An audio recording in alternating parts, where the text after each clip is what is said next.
Hey, we live again. People, deluded. I'm back again. Thank you very much for tuning back in. I hope you're all doing well and safe. I hope I've actually got my bearings right and I'm not butchering the mic and slobbering all over the mic for you lot. Pause. 1 second. I need to change this around, people. Oh, apologies, people. I've actually got this right, so I'm all over the place, man. I took a quick break. I ate some food. I can't lie. I had a heavy lunch, people, and I feel quite tired, but you lot are giving me the energy. I'm back again. I hope you're all doing well and safe. Before anything, please make sure you hit the like button, people. It does not cost a thing. Stop being a freeloading twat. It does not cost a thing. The best things in life are free. You know, every like means this is more likely to be seen in somebody else's recommended video. So just like you lot, I don't know how you heard about me, whether it was word of mouth or whatever, but somebody else needs to. So do what you need to do, people. And as usual, big up everybody locked in as well. First and foremost, big up yourself, Joe, on becoming a member of my channel. I really appreciate that. And I really appreciate all of your members. And I'll keep endeavoring to provide better content and better myself, and ultimately just provide a better service to you guys, man. That's why I've opened up the Twitch. Not gonna lie, the major reason for opening up Twitch is because I had a dream, people, that YouTube acted up. YouTube said you can't stream and any of these things, and I was like, rah, so what? I'm done for. Like that. So make sure you're following on Twitch, and big up all the Twitch gang as well. Deluded Guna 187. All other socials links are in the descriptions, people. Big up yourselves. Like I said, please make sure you smash the like button early doors. It does not cost a thing. Big up yourself, S early gang, you know, very early, man. I really appreciate that sort of stuff. Big up yourself, Mo, you know. Big up yourself, John. John's in the building. You know, we've got 87 Nats, you know. Come on, my guy. I'm there, man. I'm here now. I'm posted. I'm good now. I'm ready. I'm sure you all saw me and James Baines. Big up James for obviously giving up his time to speak to me about Arsenal. Obviously, he's from a journalistic background, so he can articulate things in a different manner and provide a better perspective. If you was in that live stream, big up yourselves. Thank you for being there. If you wasn't, after this live stream, go and check that. In fact, open up another tab and make sure you hit the like button on that video and this video. I appreciate you guys. I might do a third stream this evening, probably centered around the Kroenkes. It depends how I feel. I'm not gonna lie. By the end of this live stream, but yeah, we've got a lot to go through, man. At the end, I need to speak about Arsenal's tactics, or basically provide a tactical review of last game. I thought, let me do this a different way. Let me do a live sort of thing. And have I dropped any other content today, excluding the James interview? Let me see. Not even I can keep a track of these things now, people. It's quite mad, really. Yeah, I have. Go check out the Gabriel video, which was just a clipped up 10 minutes of my last live stream. So yeah. Obviously, as we approach the end of the year, I'd love to also say thank you very much for you guys for moving me closer to 30,000 subscribers. That was the goal before the end of the season. So to sit here and say what we're less than half of the way, better yet there, I think I need around 500, 400 subscribers. I mean, that's doable. I hope to do it before the end of the year. And this time next year, I wonder what we'll be sitting on, man. We're just growing and getting bigger. So I can only appreciate you guys each and every time. If you haven't hit the subscribe button, make sure you have, people. Big up yourself, JT. Appreciate you. Don't worry, we're not gonna forget Leno. We got bare things, bro. Bare things. Let me share the screen. Even the share screen thing. The share screen thing is the new thing I want to come with. Let's share the screen quickly. I'll show you exactly what I'm speaking to. What I'm gonna speak to you guys about. So I've hit the share screen. I think you lot can see it. Admittedly, I can't see what's on my screen right now. But if I scroll up, why is it taking very long? We've got this is an article from The Athletic that we're gonna get into. This long one from The Athletic about Arsenal and why they're on the decline. We're going to go over that, people. I'm scrolling all the way down. This is still The Athletic. In fact, what we should do is get to the end of this and do this, innit? Apologies, people. I'm a freshie when it comes to technology. I don't know if there's any quick super thing you can do to get rid to obviously copy and paste everything, or better yet, highlight everything quickly. So you're gonna have to bear with me, people. Like you can see, it's a long article, and I felt I'd talk to you lot about it rather than just sit with my phone, people. Do you get it? I thought, let me do a different thing. Not only are we going to do that, we're going to type it, make it red, so we know that this is all the Athletics article. So we've got to speak about this, which is a lengthy one. You know, somebody said, have I forgotten about Leno? What do you see? Saka, Leno, Aubameyang, sort of thing. I was going to get Aubameyang's comments It's just Leno's really, and I think Saka's are there somewhere. Saka's are there. Aubameyang's weren't really relevant, but here you've got Arteta'S. In fact, you've got Aubameyang down there, you know, and you've got little transfer stuff to get at to speak about. And obviously, I'll deal with any questions we need to deal with. So, like I said, we've got a long one. We've got a long one, man. We're here for a long time, you know. Like I said, there's 72 of you lot, people. Please make sure you hit the like button. Rate me, man. Command. No, bro, what? So, wait, to confirm, that's a quick way of highlighting everything, yeah? Calm. Yeah, we're going to do that. We're going to do that. Man said upgrading. I'm trying, man. If you're not upgrading, what are you trying to do in life, innit? I'm trying to get better. You know, I'm just trying to be better than I was yesterday. I'm not where I want to be, but we keep going. Big up yourself, Jay. Another one who's always there. Come on, man.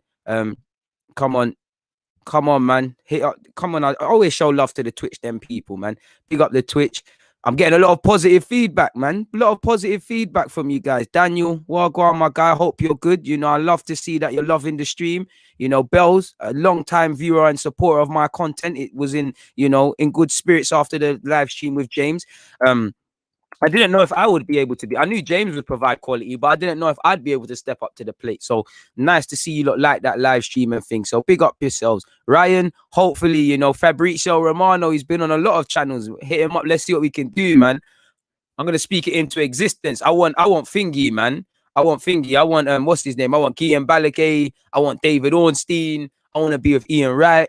That's like 2020 has been a mad year, you know, because I said I wanted to be on the kickoff with True Jordan. I was that close, and my boss ruined it, or better yet, my old boss at the time, he ruined it. He sucked the opportunity from me. So yeah, and he still messages me to this day. Does he like me, or does he like what I'm becoming? Because he is very good at keeping close with talented people and watching their rise. You know, he probably sees the fact that he could make a buck.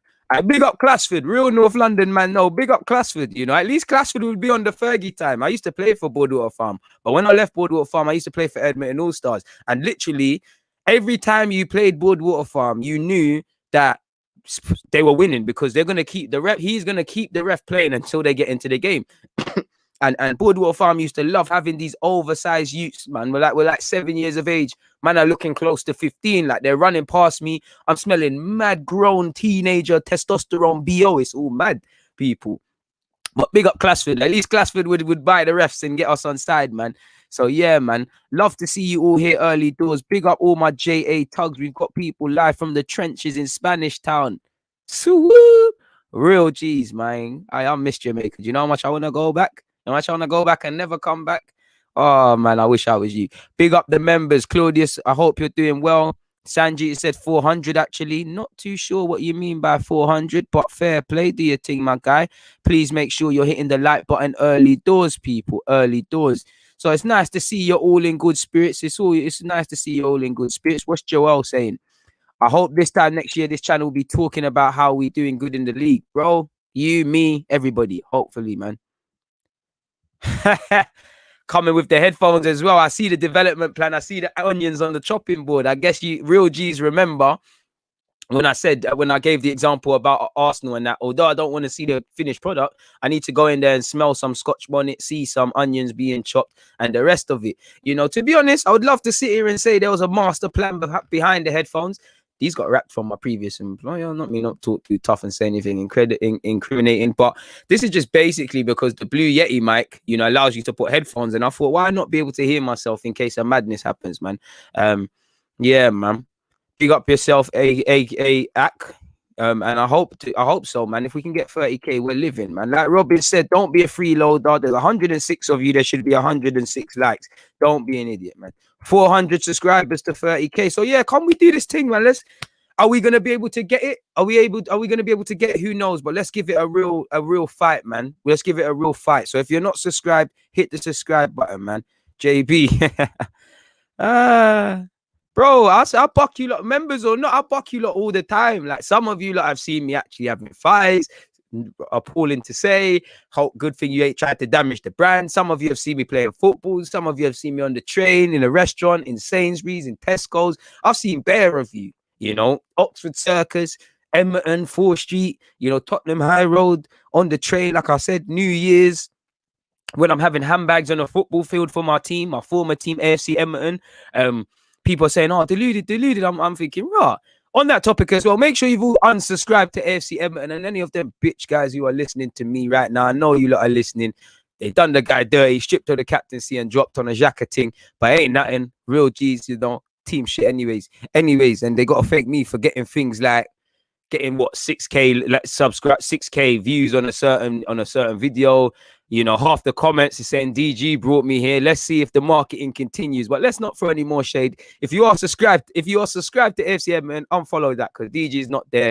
It's a waste man thing. We might make Deluded FC. You know, new team. We're brewing, bro. Without dropping a hint, home is where the heart is at, innit? And those of you who remember seeing my very first football videos on YouTube, I was at the real team in Edmonton, not this half the man in AFCM, they're not even from Edmonton. So what's going on? What's really good? The man, they are frauds. You know, the people above at the top, they're poor. They tried to silence. That's why they did man dirty. Cause they try to silence a man. You know them ones there when you try to speak up and that. They try to get man out of this thing. You know, get me, bro. Shout out to Wrongers, the real team, fam. Not this AFCM, bro. You man are like 5th in the league, fam. Like, you man are dead, fam. Let me talk the realness now. You man are dead. They're mad dead. Like, they're incredibly dead. Every manager is a piece of crap. You know, you've got admin people who should really be sticking to admin. It is what it is, though. It is what it is, man. I wish them all the best, man. You know, the one guy I do like is the guy who founded the team, even though I think he's moving like a waste, man. But, you know, and he's picking sides. You know, if there's a fight between two people and somebody throws fists, you know, and someone else ends up on the floor like an idiot, you know, surely both people in the wrong. And you know DG's thing, I weren't the guy on the floor. You know already. You know, if you're going to throw a fist, make sure you're with it and don't be a coward throwing them sneaky punches behind people. It's all kicking off at AFCM, and I wish that, you know, they're even blaming the fans, you know. Was it the fans? Was it the fans who decided to run on the pitch and punch a fellow player? Was it the fans who were trying to headbutt people? No. What's yours? But moving away from crap shit football teams and really focusing on another one, really the team I support. But moving away, JP has said, yeah, progression each live stream we keep doing. Do you know what it is with the live streams? I've realized the quickest way to grow for me right now has been these live streams. I don't know why, but this is what YouTube is telling me. So I'd be a fool to go against it, innit? Hey, Luca, come do the online school, my guy. Deluded content. My content is going to be here after, man. You know us. You know me. I preach, you know, striving and trying to be better than we were yesterday in all aspects, whether you're in school, college, you're a doctor, you're a plumber, you know, you're trapping. If you're trapping, be the best trapper you can be, you know, anything. As long as you don't do those scumbag things, you know, stay in school, get your qualifications, man. All right, come, man. Get the qualifications, man. Big up yourselves, man. I love when I see all you lot, man. I appreciate that, man. I really appreciate that, man. We're going to get into Leno. Apparently, he's been ripping into the team before and after the Southampton game. We're getting in there. But let me say my greetings. I'm liking speaking to you lot. Big up my guy, AM. Like he said, big up the nation. And I see you changing that DP, my brother. Fresh haircut and that. I see you trying to get the galley and that. You know the ones there. You remind the girls what you look like. I might have to do that as well because my haircut's looking mad. Or reminding the one girl what I look like, because, you know, I always get pulled up on my jokes on these things. It's all fun and games. You didn't say that on your live stream, so let me keep it calm, fam. Bro, legend, fam. You know, bro, you see Glassford. Glassford is one of the reasons I look at football the way I look at it, and I get annoyed when man say things are harsh.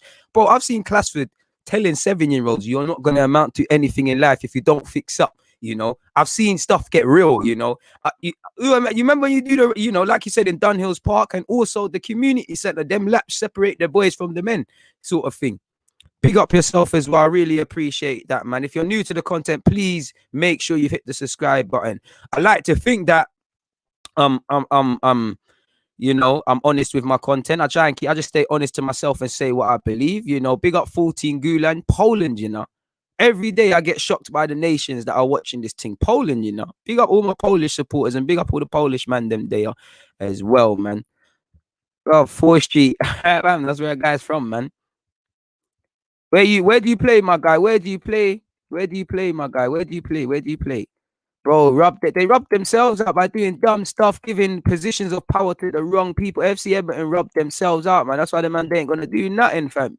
The man they ain't gonna do nothing, man. You know, I want them to do all the best, but like you said, anything AFCM and shush and whoosh and all them sound effects I hear in the drill songs and that, man. Forget them, man. Bunch of shit cunts, bro. Hey, you lot in the league. You know, can you man defend? Can you man defend set pieces? Have you man got a strong depth for your team? Hey, bro, the team is dead, bro. Imagine having. I would be mad at me too if I was this wavy. You know, I see 4 different people doing up the coaching thing, and not one of them know anything. In fact, even if we look at it, you know, if we talk to realness now, I'm banned for 1 game now, yeah, due to certain things and that, yeah. Well, so basically a game ago, something happened with me and another person in another team, and you know, bans. Let's call fair play. We get banned. Still didn't win that game. This game, doing nonsense. You know, there's one rule for one and one rule for the other. Certain men are getting banned. Certain men are not. You know, I'm banned. I'm out here being a better manager than certain other men. Like the players are listening to my voice more. You know, this team is out. I would be mad as well. And the team is out. You know, our team. Well, not my team. AFCM had the firm in it, which was our fans, and that they used to blame the fans for defeat. Like I said, winners take accountability, losers blame. I think that tells you everything about AFC Everton, man. Hey, where's the mod? I'll make you a mod. Admittedly, I think I shagged you, Jay Woke. Let me write that down so I don't forget you. And I don't know what's going on because I sat there for a good hour and made bare of you moderators, and some of you are saying you're still not mod. Bro, man didn't even want to do the Sol Campbell thing. Imagine I wanted to coach, I wanted to leave the team, and then they, you know, we stayed and we progressed, and now I'm just seeing softness, bro. Like people at the top have not played 11 aside consistently, and the one man who has isn't a good baller. Like, it's what it is, man. Bro, it's not even anything to be on smoke. It's just I defend myself. If you're swinging, listen, not as anything, but if you're gonna throw swings, don't end up on the floor. Because I let you off lightly because I like you and I know you. I'm not the biggest, I'm not the strongest, but what I could have done is annihilated you, sort of thing. And I allowed you. And I really should have given you, I should have disrespected you and done you dirty because we were meant to be boys and you're swinging for man. If you showed more energy giving team talks and tactics to the other players, we might be somewhere, or they might be somewhere. Come on, I don't take nonsense. Hey, man. Come on, man. Big up everybody in the comments. I'm seeing the usuals, bro. Bro, he got off lightly, bro. The week before was mad, though. Like, man, are swinging, end up on the floor. I'm just restraining you. Like, it could have got long. Like, I'm a small guy, but you get me? Like, man, do my thing. Like, man, listen to my scraps and all of them things. I'm ready. You see it? And if anyone at AFC Edmonds got a problem, because I heard apparently certain guys will say some mad stuff on phones, you know where I am. I'm not hard to find. But anyways, forget all of that. Hey, you lot think I'm funny? Hey, that makes a change because you lot think I just sit here and do and just speak bare boring, man. A man said you should have just bored them. Come on, man. You're sounding like them cunt shoots. Fix up. Sandboys, like he said, big up DG Nation, big up everyone. Sandboys, we keep working, man. Forget them, man, there, man. We keep working. You're right, people. Deluded, he's back again, or I'm back again. You know, you should have just said I'm back again, my bro. It would have been perfect. It means a lot, King, that you actually think I'm one of the best. Come on, man. It means a lot. It means a lot. It means a lot. Let's rise up the likes, man. Not setting the right example, admittedly. You know, I'm sitting here on a Wednesday or Sunday and getting that jack off for the Burnley thing. I'm fully on that stuff as well. You see me? Yeah. I know that I know I'm one of them guys. Like, I know I'm doing the wrong thing, but I'm just like, F it. It did get popping after the game, bro. The one thing I was in the wrong for, it got popping after the game, innit? It got popping after the game, sort of thing. And I don't get it because managers are getting involved and then they're banning themselves. They're not banning themselves, but they're listening to admin and banning themselves. You see why you need strong leadership, fam? So the team ain't gonna go nowhere. Don't get twisted. I still want the best for AFC Edmonds, specifically the tugs and the teammates that I was in the trenches with. You get it. Shout out Adisa, shout out Jamie, shout out Toby, shout out Biage, you know, Claudio, who else is there? Sully, who else is there? James, Presley. You get it. All the tugs in the team, like, it's not their fault. They're all as baffled as I am, man. This thing is gonna be like dominoes, man. It's crazy, man. It's crazy. It's crazy. It's crazy. It's crazy. But you're right, not setting the right examples, man. But to know what it is, yeah, I didn't come Sunday League to get batted up. And long story short, when I got banned, somebody pushed me and I dealt with it in it. After the game, it got dealt with and it turned a bit mad. So I understand that ban. All right, cool. All right. Not every certain man were fly kicking. I didn't get banned, but cool. I ain't no snitch. We ride our thing. We ride our bird. Soon land, didn't it? In this game, listen, I'm going to just leave it in. I'm going to let other people chat the thing. But this game got a bit mad for many reasons. You know, I wasn't even playing. I was doing up the management thing. And me and who the persons are supposed to be manager are getting it cracking. Like, you tell me who's in the wrong people now. Like, I know DG, I get a bad rep. Especially at that team. I got a bad rep, yeah. But basically, one of my teammates is getting into verbal with the ref. I mean, the ref. So I'm going management. Let's call him Bob. I'm like, management. Bob needs to calm down. This brother's saying, shut up, shut the fuck up, talking mad crud. And I'm like, you're meant to be my guy. Why are you acting? You know? And he's coming in my face. Then he's done the acting thing. He's not trying to swing. Then obviously people are broken it up, and I clock him. He's trying to throw fists. So if you're listening to this, you're a coward. You're throwing fists. One, you're throwing fists at someone that's meant to be your guy. You're throwing fists at someone when you're not listening. Like, I'm not even getting at your coach. And I'm just saying Pat and Claudio, because they're indirect free kick within our area. And the longer it takes, the more likely they are to score. So that's two in the wrong. You're a coward and you're an idiot for not listening. And then one thing I hate is people that do the madman thing, people. When there's you know, when people are acting like they're the madman, like when there's bare people around, they're out here saying, oh, I'm going to do this, I'm going to do that, just so people can say, no, leave it and stuff. No, let him go, let him do this. So long story short, bearing in mind, this is a manager and the game's playing, I've said the fatal words that is fighting talk. Suck your mum. And we've got it popping. He swang for me, he's ended up on the floor. Like I said, you know, I've got on top of him, you know, restrained on, you know, and then to anyone that was there, you know, I never capped. You know, I've held L's out here with fights and I've held a lot of W's, but it could have been long. So count yourself lucky, brother. Count yourself lucky that that I wasn't angry, that I had some love for you still, you know. And then I'm hearing man are going on the phone and talking all this wicked talk about weapons and things. You're a coward. You're a coward. I'll take the weapon out your hand. Not that I'm on this bad boy thing, but it is what it is. You're right. You can't take it. And what I don't like is hypocritical nonsense, man. So yeah, man, no messing about at all, man. It's a different kettle of fish. You gotta be able to back your thing. Man. Oh, I will make you a mod. You're the one guy I think I done dirty. I've screenshotted your thing. But yeah, man. Big up you lot in the comments, man. Let's get on to actually what's supposed to be. A man said DG Keen. I wish. Bro, Scraps is my guy. I just on this Scraps thing, fam, because I just see him looking very tiny and he's regulating. And I was one of the, I still am one of the shortest, but I was one of the shortest guys in school.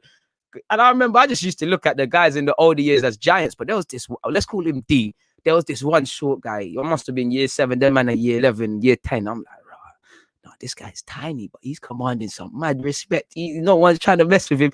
I'm going to be like you. And that's what I've tried to do, man. I don't know if I've got hands. Merchandise soon land. I don't even know if you lot will buy the thing. I don't even know if you lot will buy the thing. So I'll do a thing. So yeah, hey, full team, big up yourself for the super chat. You said I can't understand why Robbie doesn't invite you anymore. I mean, I've been on AFTV, you know, I'm there. I mean, Robbie hasn't specifically asked me to be anywhere, so I guess he's got his own things to worry about. So I guess sometimes I worry about that as well, but them man, they owe me nothing. Bro, the game's rigged, bro, man. No snitching, but certain man will throw in fly kicks, bro. It was crazy, man. Hey, working from home, so I actually get to pay attention today. See, that sounds a bit bad. What did you say? You're just using me as some ambience thing, you know. Big up all the members, man. Them man, they can't be classed as friends. Don't swing for your boys. Like, I don't like people that have chat for their boys, but not for the next team, or definitely if you're a manager. But let's forget all of that. We've gone left with this, people, you know. We've gone left. We've actually gone left. We've gone very left. So yeah, man, what are you lot saying anyways, man? Big up yourselves and whatnot. Would you consider El Nene a good player? I think El Nene is a good player, but like you see with El Nene, he's capped. Like he's capped. With all due respect to El Nene, he's shown he can be a squad player, but let's keep it true. El Nene's form this season, and I think he's only been bad the last 2 games. El Nene's form this season has been by accident. I say by accident because the man shouldn't be at the club. We tried to sell him. We didn't sell him. He went to Besiktas. For whatever reason, you know, Besiktas didn't take him permanently. It didn't generate other interest from other Turkish sides or potentially other teams from abroad.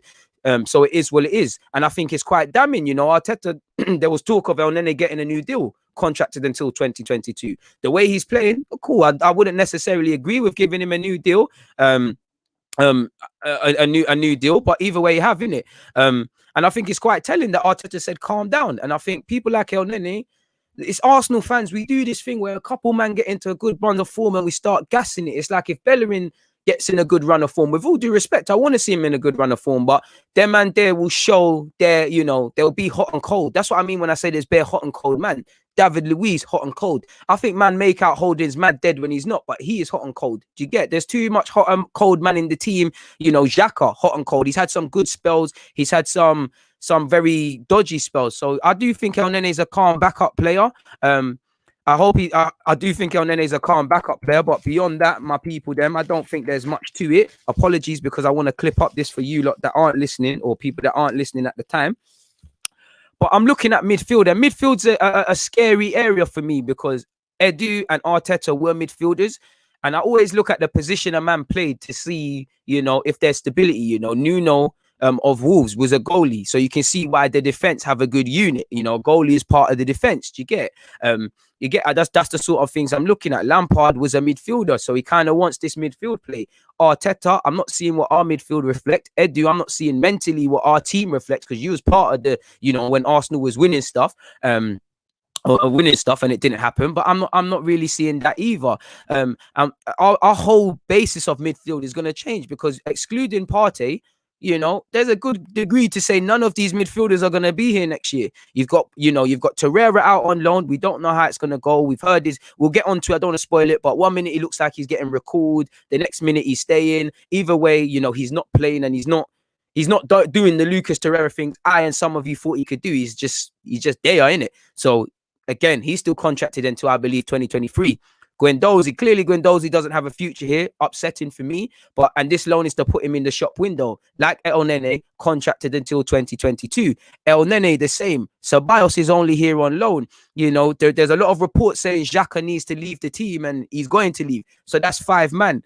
Joe Willock probably will not go on loan, but you could say Joe Willock on loan. Obviously, I don't know if I've said it, but Danny Ceballos isn't our player. So again, that only leaves Thomas Partey for me as the midfielder that's going to be here for the long term.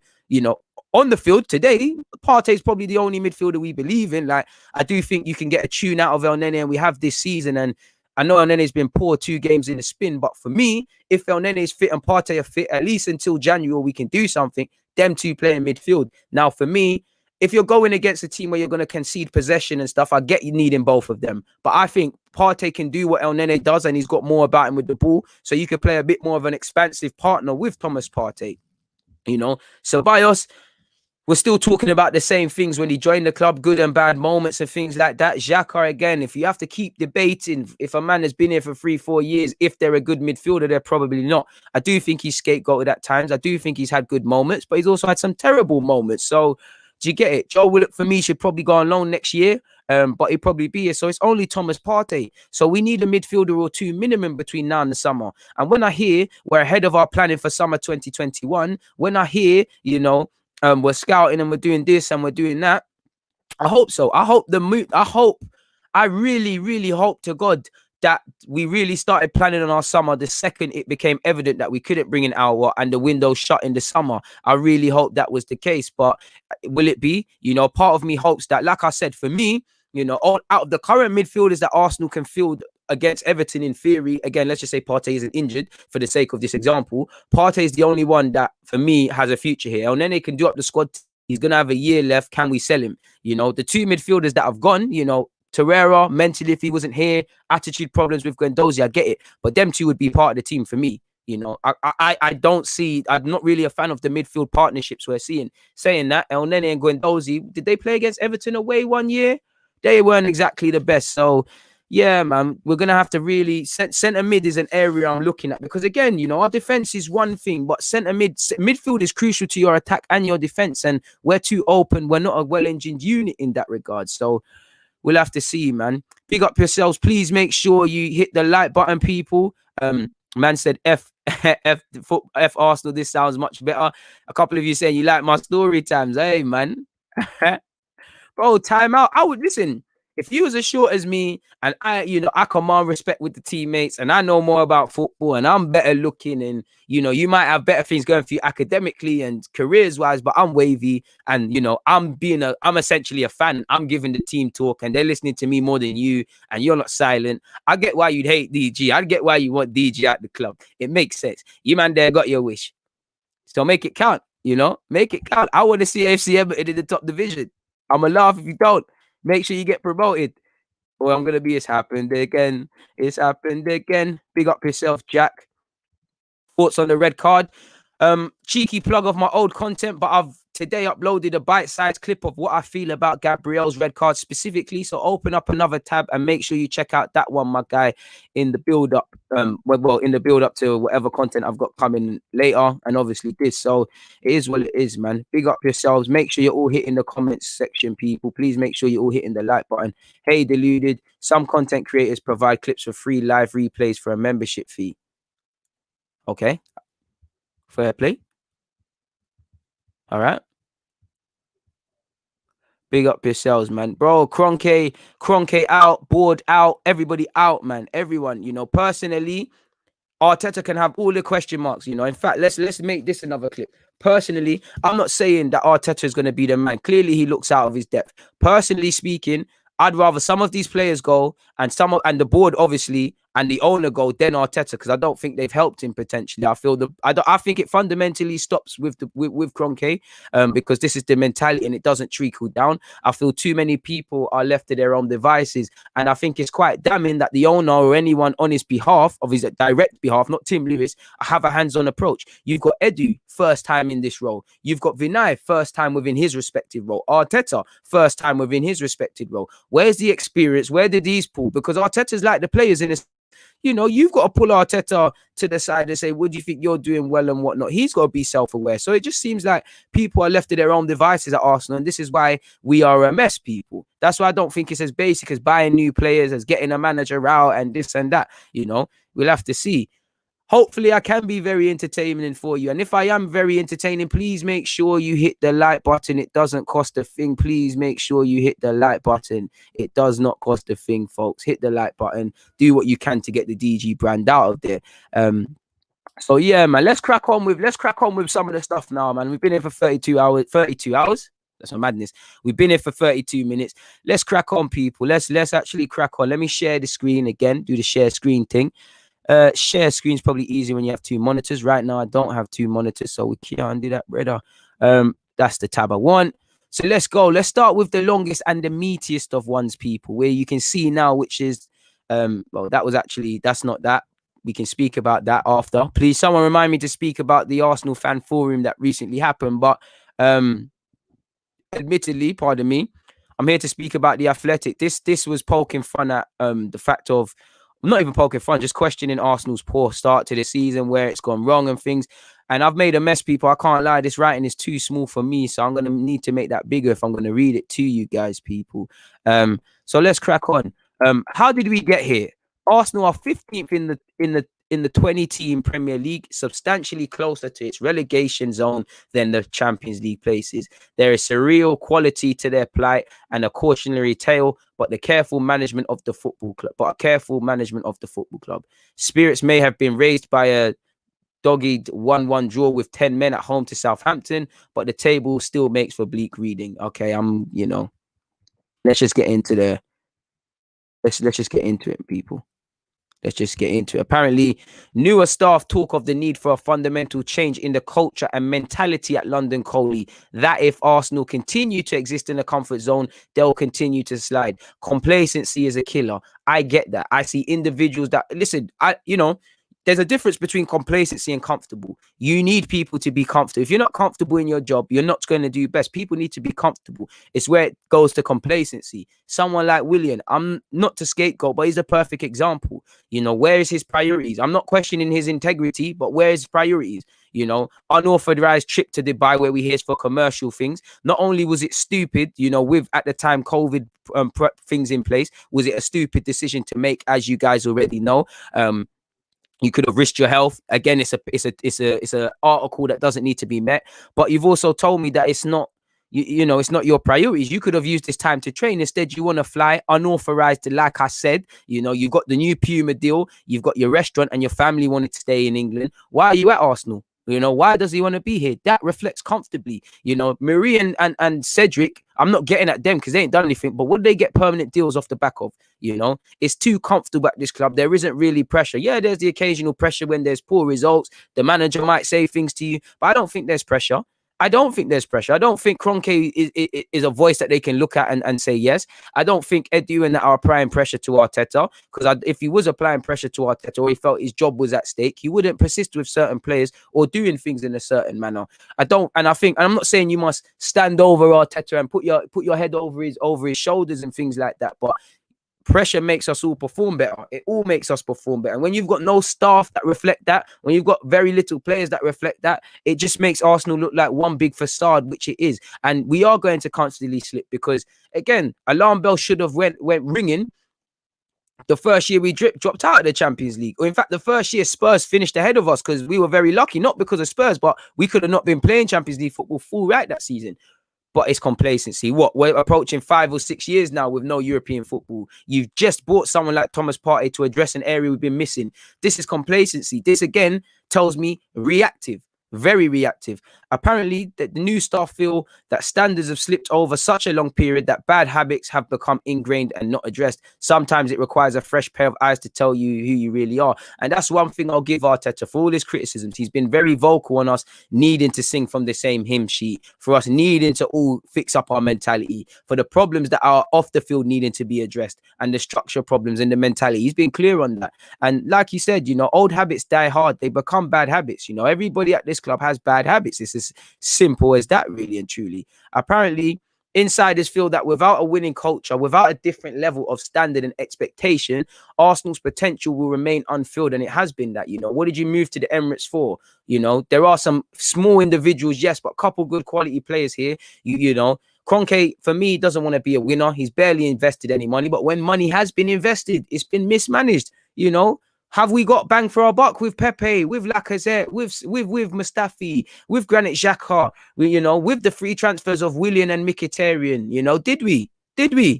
You know, doing some things. You're rejecting 60 million to let Alexis go for free, you know, not being proactive. You know, Josh De Silva, Gnabry, Benassia, Daniel Marlon, leaving for peanuts. Crazy. I don't know if we're trying to do this young thing or this experience thing. I would say this, the experienced ones are letting man down. So it's a bit of a joke. It's a bit of a joke. It will. Apparently, they feel that the training ground at London Coley is a haven where outside noise and criticism doesn't breach the walls when it should be a competitive environment. And it should be, you know, you shouldn't let outside noise phase you. But it just feels that if you criticize Arsenal, you know, you look at the people who get to speak about Arsenal and the people who get to obviously be at Arsenal and whatnot. If you're too honest, Arsenal will stop giving you commercial opportunities, in my opinion. And it does feel like, woe is me, that, you know, we don't listen to the outside noise. It is too comfortable. It's just ultimately, because I don't like to use the word soft for obvious reasons, but just soft. Players are soft. The mentality is soft. Everybody is soft. And now and again, you get someone like an Arteta, or maybe even Emre, you know, trying to change the mentality. But one man can't change this. You can't look at one creative midfielder to come in and fix our creative issues. Gabriel sure as hell can't improve us defensively alone. Arteta is not going to make everybody mentally switched on his own. Everyone needs to live and breathe it and feel it. And it only feels that certain individuals want to stand up to be counted, people, really and truly. Apparently, there's a distinction to be drawn between the current crisis at Arsenal and their broader decline. While one seems to have swept in overnight, the other has been in the making for years. If the responsibility of results must sit largely with the incompetent manager, blame for the wider Maltese is more widely shared. Then we're not here overnight. Arteta, coaching, everything, I don't see it, but we're not here overnight. We've chosen to be reactive. We've not addressed areas. Only this season we've got Gabriel and Partey, and we're missing both of them for Everton. So we've not addressed the squad. We've not moved players on. We've not brought the right players in. When we have had money to spend, we've mismanaged it, you know. And that's one thing, because as much as I get at Kroenke, if you know the conditions you have to work in, maximize it. We don't maximize outgoings. Not everyone's going to make us money, but we don't maximize outgoings, and we're not spending. We're quite reckless for a team that needs to watch their pennies. We're quite reckless. We are very reckless with our spending. It doesn't seem like we're signing players to fit a piece of a jigsaw. We're just signing players because they're good players or whatever. Do you get it? So you can't, you know, there was problems here long before Emre. There's going to be problems here long after Arteta is gone, people. This is quite a meaty article, so I'm trying to skip out things that are not relevant to you guys. But apparently, You know, Mikel Arteta and his staff have their share of the culpability, something which the Arsenal manager readily admits. Like he said, we have to take the bullets. We are not winning football matches, and you have to put out your chest, which I haven't seen too many. I didn't even see that against Southampton. Only a couple people showed that people. Apparently, Arteta was so frustrated and disappointed after the Burnley game that he didn't speak to the players and he preferred to address them at the training ground the next day. And that tells me, that's one thing I'll give Arteta. He can take man to the water, but he can't help them drink. And Arteta's the same old individuals letting you down, so you have to hold your hands up. But he can't account for these lapses in concentration and these stupid red cards. Players have got to want to take responsibility, because at the end of the day, it ultimately falls with the manager. But you're the ones taken to the field. If you're a boxer, your boxing coach can give you all the information and tell you how to win. But the minute you cross into that ring, it's you who's got to throw the punches and duck, So you've got to have the bravery. If you duck, get a bang on your chin and you learn, okay, cool, let me not try that again. But if you keep going, putting your chin there and you get dropped on the floor, can you really be surprised that you got decked? We'll have to see. I do like what Arteta has to say about the leadership and needing players and mainly the mentality. We'll have to see. Apparently, behind the scenes, club leadership have stressed the importance of simply not losing. Arsenal and Arteta will have taken a spirited second half against Southampton as a sign of the players' continuing faith. Not too sure I do, but apparently... that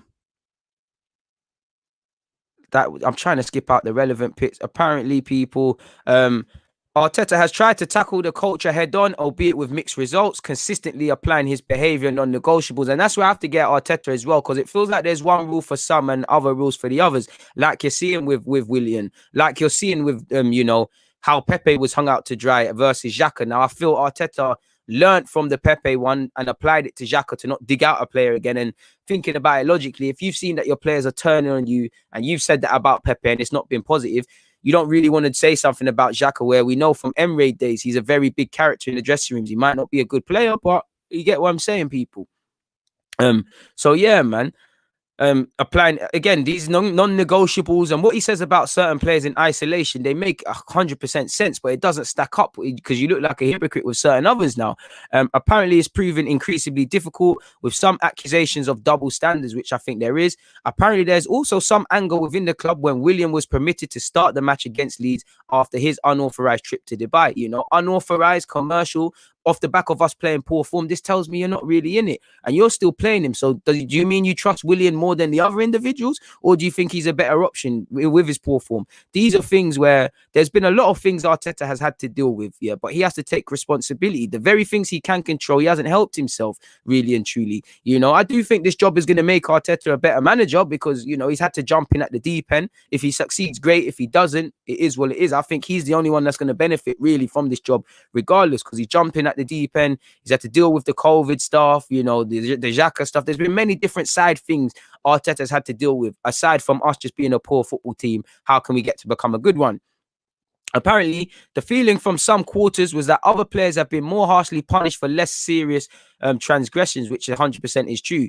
Indiscipline has crept in both on and off the field since Arteta took charge. No team has received more than 7 yellow cards. Some speak of punctuality being an issue at training. And again, we hear that as well. And I was hearing, you dug out Maitland-Niles for punctuality, and we keep hearing people are late. So is Arteta doing this thing for show and he's a softie behind the scenes? Is he sounding, giving the fans what we want to hear off the field and it's not matching up?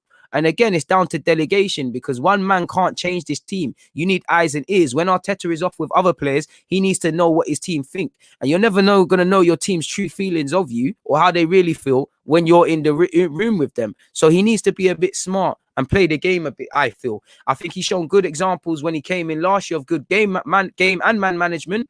I'm really not seeing any game management, and I feel the man management isn't making sense. So like when you have what's happened with Saliba, what's happened with Pepe, what's happened with, apparently, not that I condone it from them two especially, but Xhaka and David Luiz apparently have issues, Apparently, Aubameyang and Laka, you can see how Ozil, Socrates, Mustafi, these are all names you've seen as having issues. You can already see this. And, if they're having this, people they talk to are going to start thinking this as well, people. How many of you have played for a team? Again, AFCM, many players have had their own little storylines with management. Many players haven't understood stuff. And it only takes a couple players to lose stuff. You lose your team sort of thing. But for what it's worth, I do think people still back Arteta. And for what it's worth, while Arteta retains strong support from the majority of the squad, some divisions have emerged, perhaps inevitably when the group is so large and many players are short of game time. You can't keep everybody happy. But you know, some of these players that are unhappy, you wouldn't expect that. An unsuccessful team is a frustrated one. You know, show the frustrations on the field, really. The desire to turn things around has led to an atmosphere at London Colney becoming more fractious of late. And I don't mind that. It's been too nice. When I've heard over previous years, people coming out and say Alexis wants to win too much, which is a problem. Or when Tierney first came into the team and they had concerns over how he trained, and he replied, I trained the way I play. This tells you how soft this thing is, really and truly. And it is what it is. You know, The Athletic understands David Luiz was unhappy to be left out of the trip to Manchester United last month as an injury precaution. The player felt fully fit and consequently cut a frustrated figure when left behind. And it is what it is. Was he frustrated when he was supposed to be left out the Man City team before Holding got injured? You know, managers are allowed to make their decisions. Apparently, as well, and this is where I think Arteta hasn't been helped as well, because many close to Arsenal have labelled Arteta's job change from head coach a mistake, a premature commitment to a manager whose stock has suddenly fallen. Sources believe the team is suffering primarily due to poor finishing and red cards, and their fortunes will soon change. Poor finishing is a part, indiscipline and red cards is a part. I would actually say, you know, please make sure you're hitting the like button, people. As usual, please make sure you're hitting the like button. I would actually say, people, personally, for me, I would count indiscipline as I would count the red cards in indiscipline, because for me, indiscipline not only is the red cards, apologies, let me go back to the screen. Indiscipline is not only the red cards, but indiscipline is also not learning from mistakes. You know, several players making the same bad mistakes again and again, you know, being caught out of possession, not starting games well. This all tells me about indiscipline, not just the red cards, you know. Even what we just said earlier about training, coming into training and them thing there late. That all counts to indiscipline. And for me, that tells me that they might be able to back Arteta as much as they want. Are they really taking him in? Are they taking him seriously? Is he commanding respect? And this is where I'm looking at someone like Edu to take charge, because what did Edu say? He likes to travel with the team. He likes to feel a part of it. And you saw him visibly frustrated against Southampton. It might be a thing where these boys need to hear something new. Go into the dressing room, Edu, and let them have it. You know, because I get that at Chelsea. I could see Peter Cech, maybe not all the time, but going into the dressing room, or Abramovich turning up at 9 a.m. randomly. We don't have that. So when you've got an owner that's telling you what this thing is about, people at below him not telling you what this thing is about, a manager who you have question marks over, you know, this can recipe for disaster. And it tells you that apart from just being Arsenal Football Club, it is a facade, people, really and truly. Apparently, Edu admitted in a fans forum this week that it's clear a player with creativity in the middle is required. I mean, you've got one in the squad. You could have at least. That's where I think Edu showed his inexperience, and Arteta. If you don't want to use Ozil, fine. How many times has Ozil played and still been poor? Pardon me, more often than not. But you've opened yourself up to another criticism, you know. At least Emre, not that I'm backing him, at least he would use Ozil. So imagine you bring on Ozil, he gets an assist. Imagine you brought on Ozil against Southampton, he gets an assist, you know. You can still do what you want with Ozil, but you've played the game. And that's where I felt Arteta probably tried to make too many changes in the close season, and I think the board have as well. There's been too many changes in terms of positioning and jobs. There's been too many incomings and outgoings. Forget the football for a sec, for it to really be a success. And you don't, for me, what kills me with this club, we don't clearly see what we're trying to do. We've got bare Haaland youngsters, but when the chips are down, how many of these Haaland youngsters are playing for Arteta?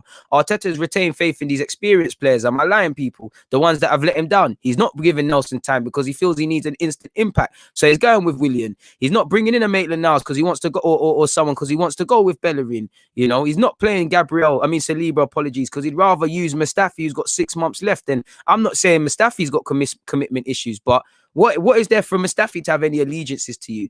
That's the one thing I would have liked to have seen. And I kind of saw it even with things like starting Eddie. At least you'd think at least the Haaland ones, the Haaland youngsters or the younger players, they're just naive because they're youthful, naive. And you'd think you could put more of an impression on them, get them more in this inside with you and buy into your way of thinking.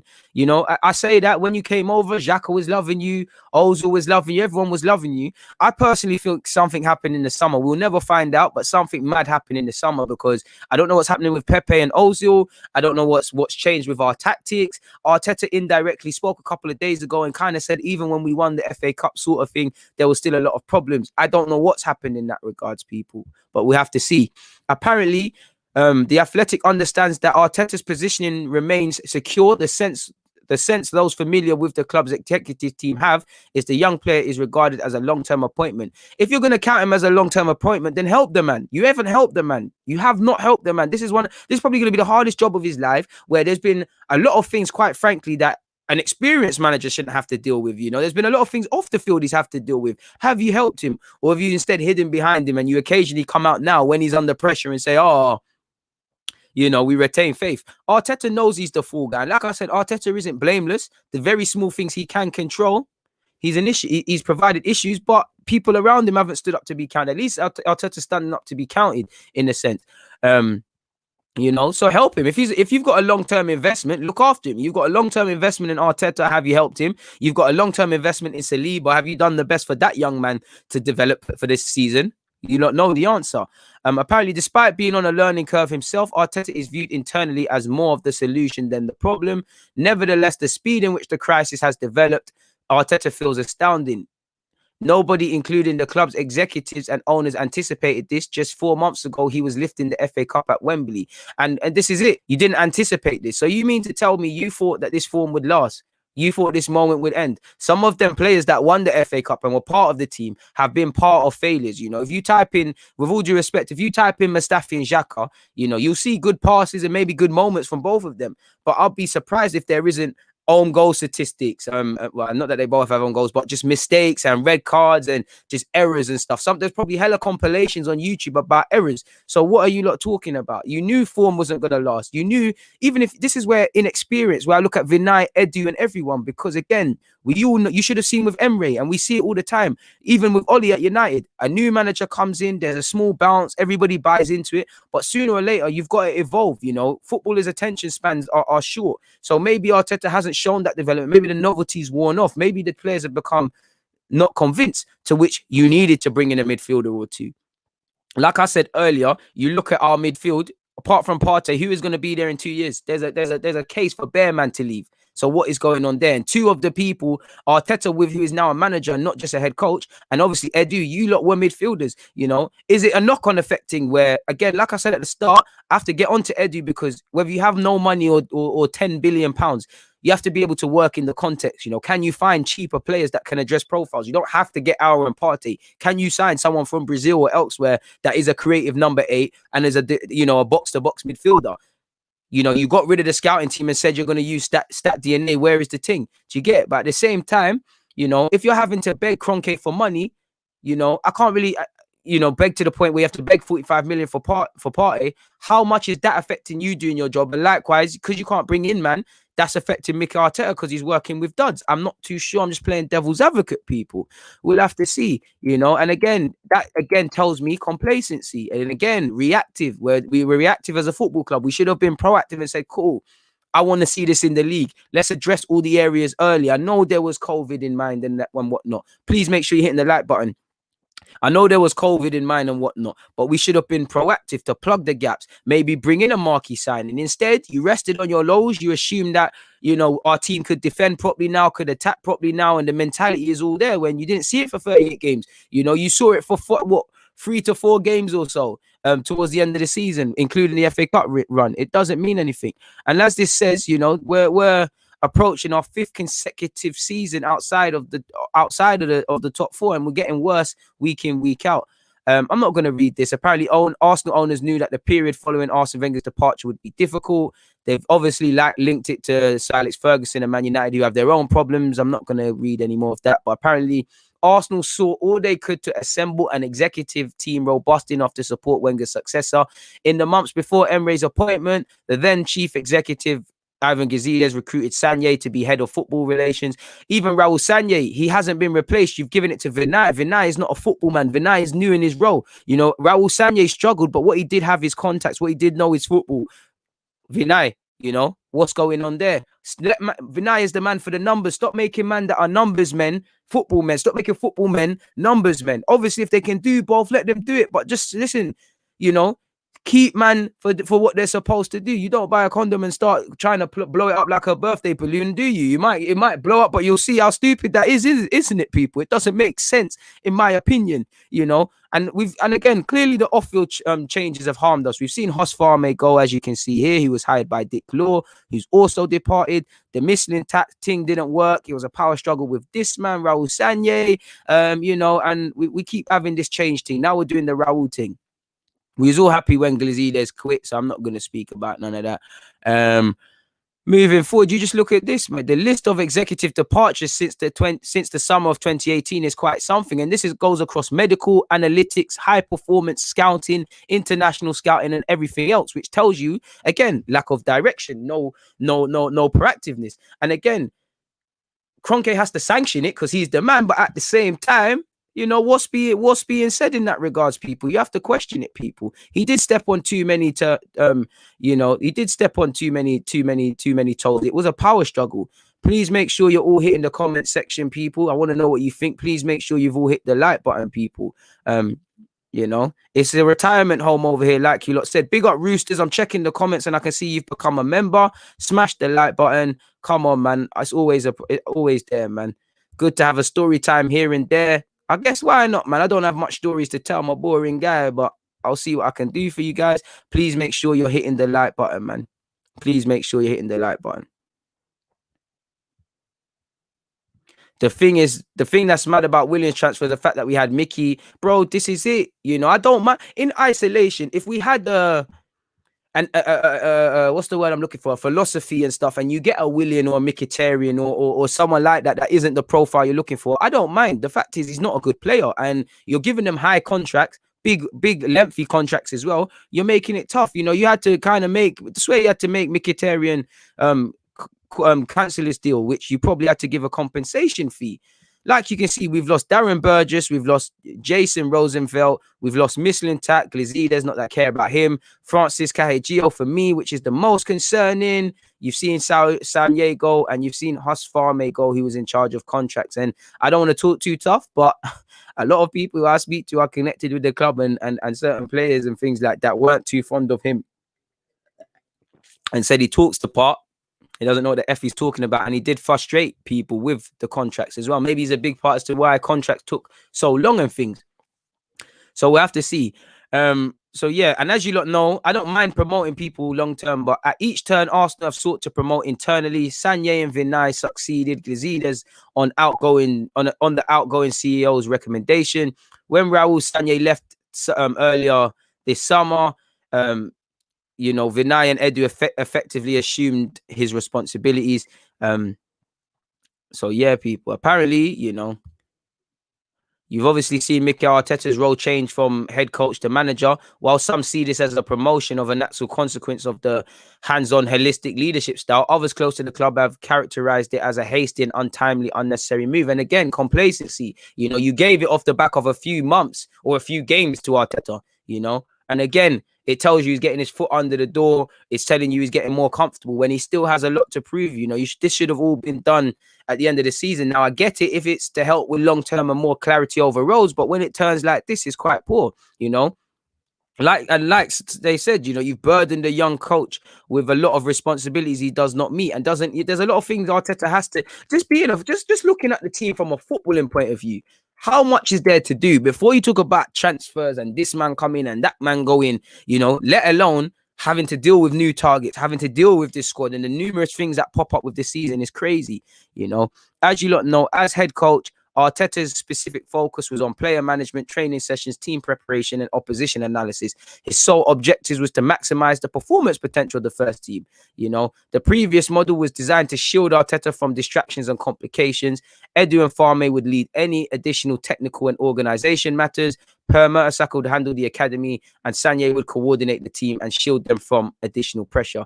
Arteta's repositioning means he officially plays a more active role in the wider club matters, such as transfers, operational matters, and he was happy to take it on. Listen, Arteta was happy to take it on, so he's got to face it. He knew the job he was coming into as well, so to a degree, I can't really give him the luxury, because you coach it. Like I was killing Emre under this. Coaching and a blueprint, you need to work with certain players that you can, and I haven't seen him really get a tune out of anyone. Like, there's not really one player I can sit there and say, yo, they're significantly a better player. We don't have a Musa Sissoko in the sense of, I'm not saying we should, but I'm sure if you ask many Spurs fans, for years he was rubbish, they didn't want him. Now they found a little use for him. We don't have no one like that. We don't have no, did you get it? I don't know if we're doing the Haaland thing, the experience thing. There's just a lack of clarity, and ultimately it again highlights that Arsenal are extremely reactive people. And I'm not one to care about age, but this just highlights the inexperienced people. You know, their individual records could be open to debate. The departure of highly experienced football people in Kai Gio, Mislintat, Rosenfeld and Sanye has left Arsenal looking green. You know, when you compare all of these highly regarded individuals, you know, they're 38, 42 and 39 respectively. So it's quite crazy. And as I said at the start, Arteta is a first-time manager. Vinay Ventukasham is a first-time chief executive. And Edu's obviously had similar roles. But again, he's also showing his inexperience. We tried to bring in legend David O'Leary and it didn't happen. I think we need footballing men on the board, really. People that can see when we need to bring in a player. People that can, you know, I'm tired of spreadsheet dons. I need a blend. I need people that can do up the spreadsheet thing, because you need that. But I need footballing men at this club, you know. It's quite crazy, man. And like this article said, it's difficult to decipher whether Arsenal landed on this current situation by accident or design. I would say the first. The owners could do nothing about Glazides' departure, but did his blueprint for the future have to be torn up? No, it didn't. Some within, not that I back Glazides, some within the hierarchy feel they now have a more clear dynamic way of working, but until results follow, those assertions will be challenged. Apologies. And that's the facts, people. And that's the cold-blooded facts, really and truly. Like it's absolute craziness, people. You know, it is very difficult to decipher. So let's move on, man. I'm not gonna waste my time speaking about the Kroenkes, but again, you know, short-term thinking. I'm not getting at keeping Aubameyang at the club, bringing in David Luiz or Willian. It just tells us the long-term value. I don't really agree with this, because there might not be resale value, but you've still got a player who's going to at least give you 5 years at the top. Not everything has to be done for resale value, because even then we don't recoup any money, really and truly. Since January 2018, Arsenal have signed several players already in their late 20s. I don't mind late 20s, but Mkhitaryan was 29 on arrival. Aubameyang, again, is a different case. Lichtsteiner, 34. Socrates, 30. Luiz, 32. Cedric, 28. William, 32. Now, Cedric Suarez, to be fair, apparently Maitland-Niles was going to move, and I would have went for another right back, but I can understand bringing that in. But the rest, apart from, you know, the exceptions of Partey, of Aubameyang, and to a degree Suarez, in fact, even including him, it just screams retirement home. You know, you would think or hope that these experienced players, you know, they ain't got time to waste. They're going to play with a sense of urgency. But again, you get what you pay for. We've paid quite highly on all of them. Even with Socrates, you didn't pay the biggest transfer fee, but you gave him 100k. He's sitting here until he ends his contract here, or at least until January. It's crazy, people. Absolutely crazy. You know, like they said, Chelsea were only prepared to give my man. They wanted Willian to stay, but 2 years, that's it. We've given a man 3 with an option of a 4. So we can't move him on now. Crazy. Absolutely crazy. And apparently there's tensions. Apparently there are those among the club's leadership who believe they won't truly be competitive until after 2022, when their young players have sufficiently developed and many of the current squad will be moved on, taking some of the club's old culture with them. Okay, cool. But what's there to change it? You know, what's there to change the mentality? Because we could say these young players are going to go and do the same things in terms of how they continue. Because what is new here that tells us this mentality is different? To tell a 19-year-old Saka, yo, what you saw them people that played in your position before that, what they were doing, that's not it. This is the new standard. What's there? And also the development of the young players. Again, the potential is there, but what's the development? What's our development plan for Bukayo Saka? What's our development plan for Joe Willock? What do we see as Joe Willock? What do we see as Smith Rowe? What player do we see as Nelson? You know, how are we going to develop Saliba? You know, potential is just one thing. We just look at this potential thing. It's what you do to help them realize that. and whatnot. On Aubameyang's contract, the Athletic revealed in July the attacker's original contract from 2018 granted the club a purchase option of an additional year, triggering that would have forcibly extended his contract until 2022.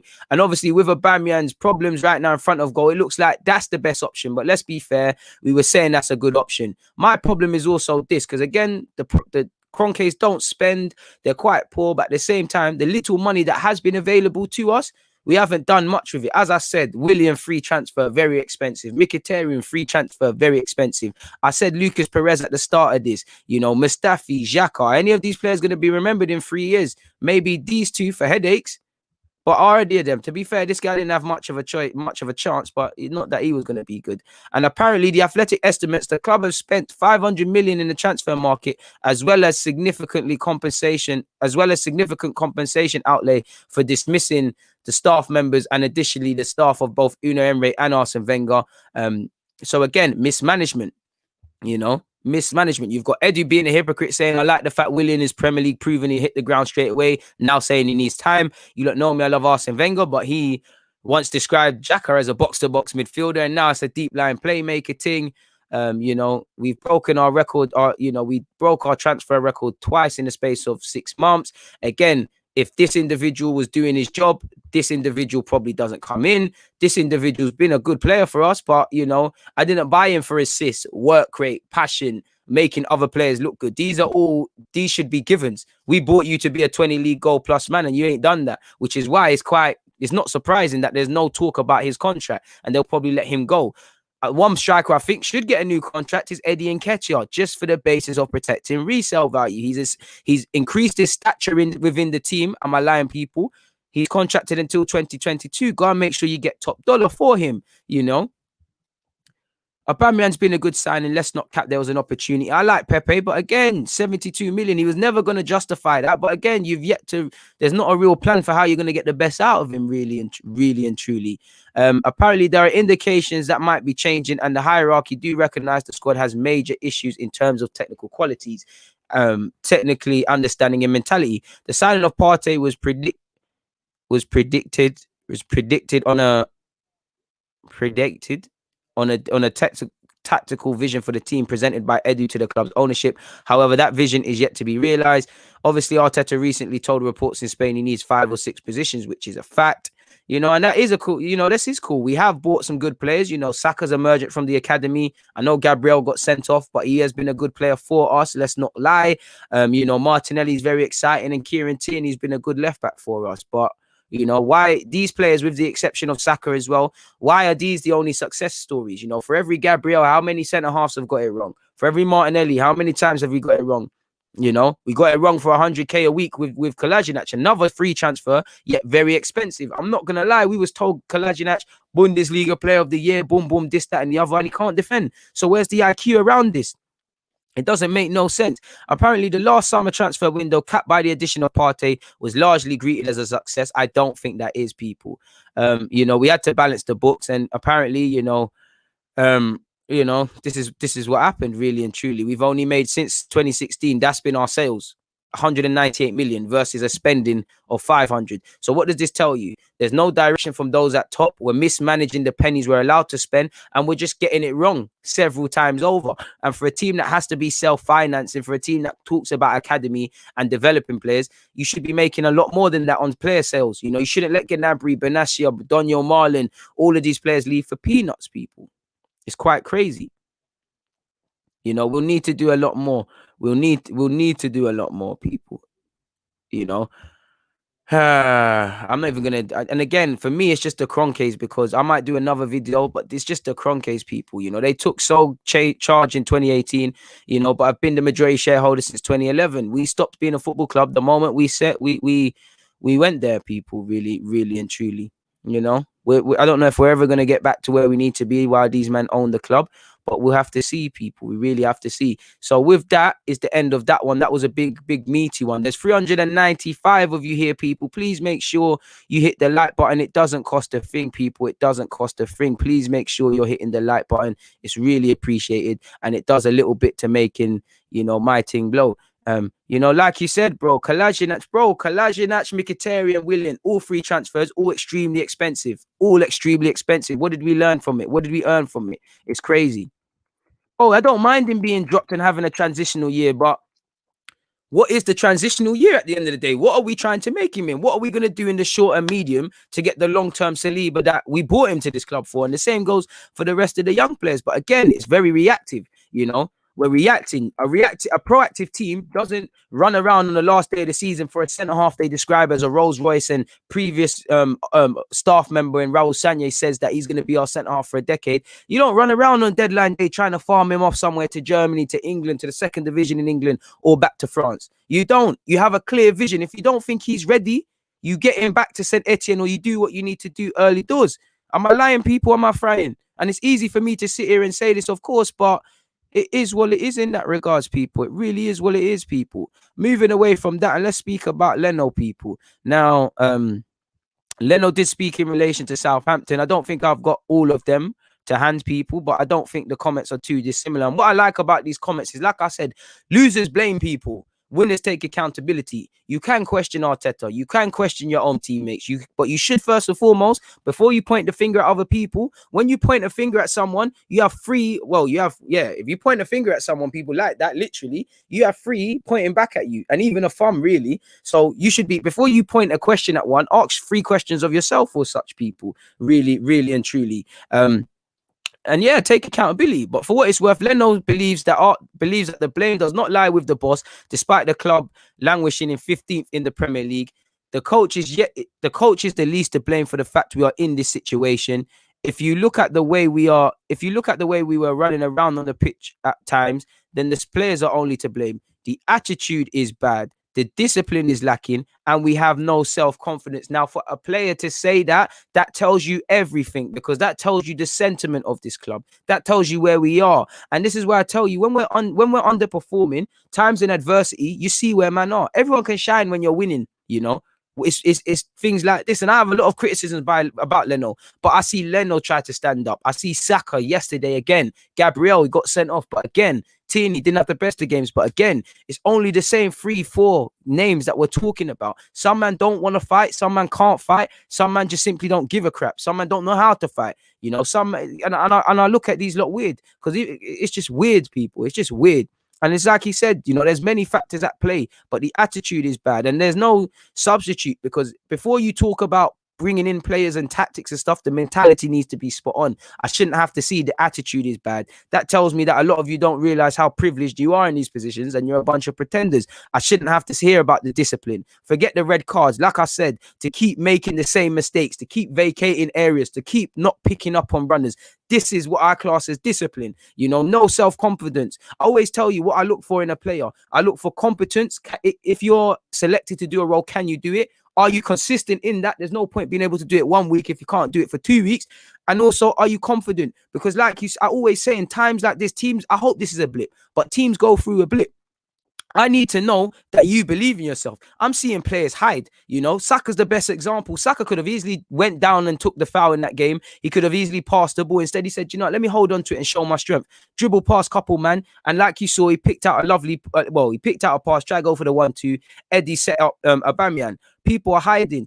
Certain players, they don't want to seize their destiny. They don't want to look defeat or look death right in the face and say, yo, over my dead body, I'm going down fighting. We see him resign to defeat. Again, reactive. Certain players hide behind their teammates. Certain men are hiding behind their manager. Certain men are hiding behind how poor this football club is. Bunch of pretenders.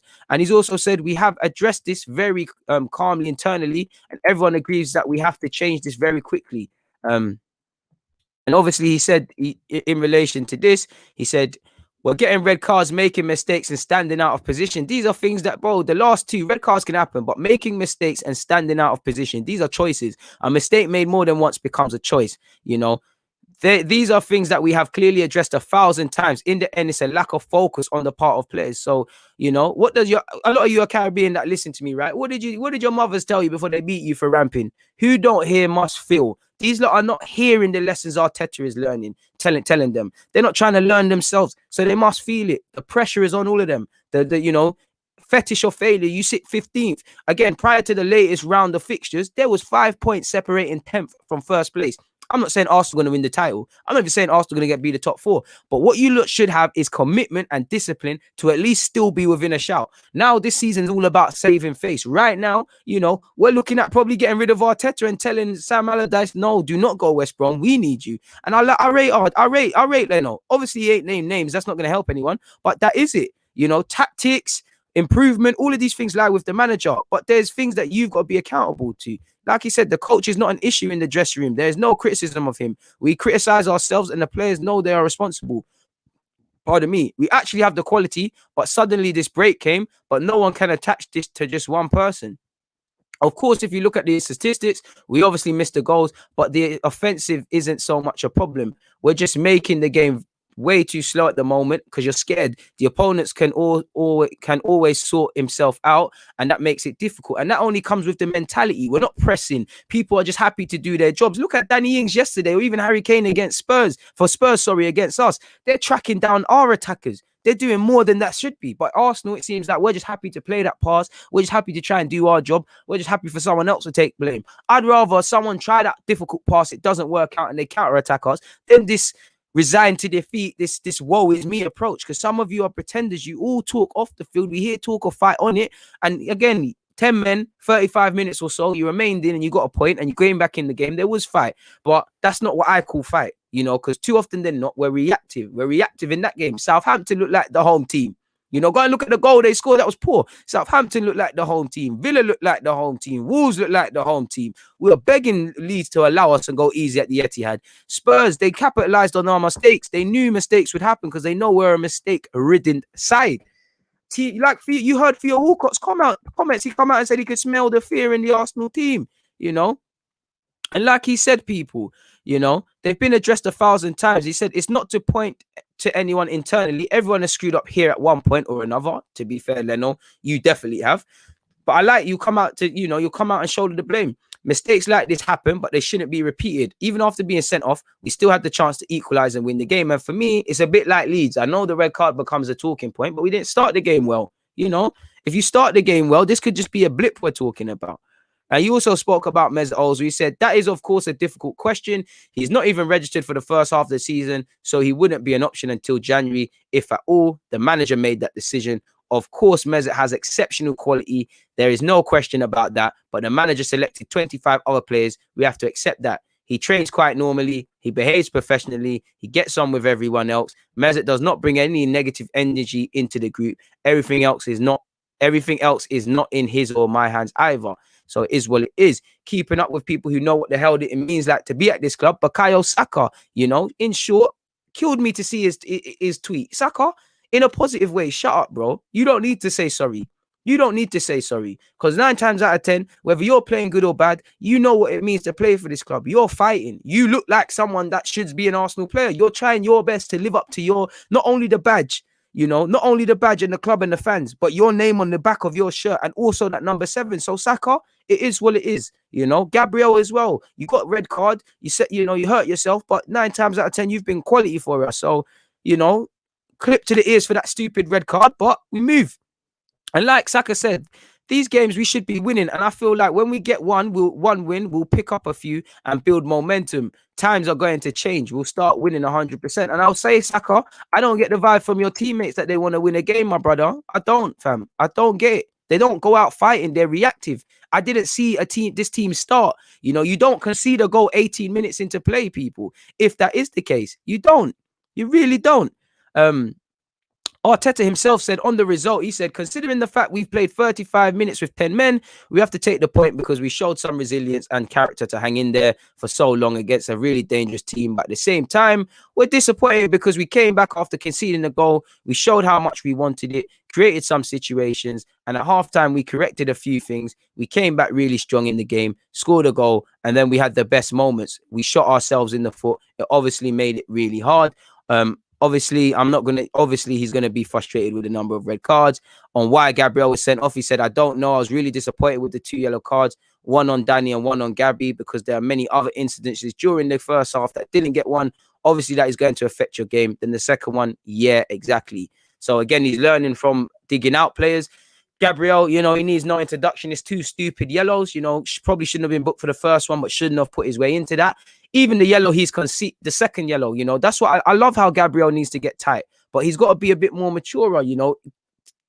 Theo Walcott's on the halfway line. Where's our midfielders? But Theo Walcott's on the halfway line. So I can't understand where he's going or what's the point of that, really and truly. You know, and he said on whether that result is one of the most important of the season. He said, I agree. At the end, if you lose the game again, it would have been a really difficult one to take. The players showed what we expect them to do, sometimes with more or less quality, definitely less, but at least the work is there. I saw all the players were participating and they were in the stands shouting, being behind the team and leading the game with them. That's a really strong signal as well. And I'm really pleased with that as well. For me, people, again, I don't like to praise hard work and working hard and running around and work ethic and the rest of it. I don't, because that's a minimum. You know, you lot praise me for having consistency and work ethic with my Deluded stuff. If I want to expand this and grow and get better, I have to be. That's the minimum. You know, I can't. I praise it because Arsenal are poor, but I can't praise it. That's the minimum. You know, that's the minimum. Applying yourself and being switched on and being consistent, that's the minimum. That's the minimum. Do you think all them Sir Alex Ferguson Man United sides, if you sat here and praised them for that, they would be foaming at the mouth with excitement? The Arsenal one's the same. Any title winning team, any team that's won a trophy, being committed, being afraid to let your teammates down, pride in your performance, you know, energy, you know, and all of these things. It's a given, people. It's a given. It's a given, you know. It really is. And obviously, I've spoken about Theo Walcott talking about the lack of fear. Obviously, Theo's gonna act dumb and say I didn't hear it. And he also said on what he can do to boost confidence. He said just to play with freedom and enjoy the profession as well, and to be accountable when you go out to that pitch. That first sentence is everything for me. That is everything. In fact, let's make that so you lot can see better. That's everything. Play with freedom, enjoy the profession as well. Remember why you've been wanting to be footballers, but be accountable for yourselves. Go out there and don't let yourselves down. Then you do that your best. Then there are a lot of things we cannot control. I try to protect them as much as possible and give them comfort. You can see there were 4 or 5 situations in the first half where they were around the box, inside the 6-yard box, and we should have finished the action with a goal. It is lacking. In the second half, Aubameyang scored, and hopefully this unlocks a little bit because that individual as a player who needs that at the moment. Hopefully things will change now on what that goal can do for Aubameyang's season. Hopefully it's going to change everything dramatically and he's going to score every game because this is what we need at the moment. We need the points. And in order to do that, we need to score as many goals and be more efficient when we have the chances. I think it's going to make him really good. He also said in relation to Aubameyang's confidence, I don't have to see it. I'm sure that's going to take a lot of pressure off him and going to release him as well, people. I'm not going to read all of this, so I'll leave you lot to do it. Like he said, we need the points, and in order to do that, we need to score as many goals as possible and basically take our chances. And being a blind man could see that's what you need to do to win a game of football. What's his face? You know, we've had Aubameyang speak, and I'm not going to lie, you know, been wondering where my captain is, people. Oh, gosh. Maybe Aubameyang just done a madness to me. Juice just went in my eye. I've been wondering where my captain is, and the minute we get something positive, he's back out. Please make sure you're hitting the like button, people. Please make sure you're hitting the like button. Please make sure you're hitting the like button. But let's crack on. In relation to Aubameyang, you know, he said it was a tough result to take. You know, tonight it's not about me or my goal. It's about the team. As I said, we need points. So it doesn't matter if I scored for the moment. The most important thing is to win games and get points. On the red card, he said, at the moment, I think we are a little bit nervous. Oh, sorry, we're a bit nervous because we need points. Maybe sometimes we do stupid things, but I can understand it. And we have to stay cool in the head and try to be more diligent and keep 11 on the pitch. We need it at the moment. It was hard work. The team did a great job. It's tough to be 10 men again tonight, but we take the point. I can't really say we are happy with that because we need points, but we take it. On Everton, he said, we're going to Everton. We're going to go with belief and we have to win the game, and that's it. And again, that's fighting talk. I want to see fighting talk from everyone because, again, if your name isn't Gabriel, isn't Saka, or isn't Tierney, I haven't seen, and Partey in the little minutes he's played, I haven't seen consistent fight in a lot of you lot. You know, I haven't seen consistent fight in a lot of you lot. And, you know, I'm not going to waste that. That's some copy and paste stuff. But again, you know, let's quickly speak from a tactical point of view, people, while going for the game. You know, let's remove that very briefly. You know, big up you lot. Please make sure you're hitting the like button. Please make sure you're hitting the like button. Big up all the 543 people in here now. Mad thing for me, in it. Please make sure you're hitting the like button. It does not cost a thing, people. Please make sure you're hitting the like button, people. Please make sure. Now, let's talk about Arsenal from a tactical point of view. I'm going to move the mic. Please tell me if it's messing up the sound and whatnot, people, just so I can do this thing for you guys. I'm trying this another thing, man. And you're about to get blocked because you're a man that's not listening. I said Eddie Nketiah needs a new deal because he's contracted until 2022. He has elevated himself in the squad. And if we're going to have resale value, you know, he is someone we need to tie it down. You know, I don't care for Eddie Nketiah, but if he can be sold for money, we need to tie him down. You know, do you think Chelsea rate all of their players? Please listen, Kelly, man. Cruz Kelly, your brain's like jelly. Come on, fix up, man. You know, I'm providing a free service for you. The least you can do is use your brain. Big up everybody that's actually tuned in. Please hit the like button, drop a like. It helps the channel. That is not cap, that's facts.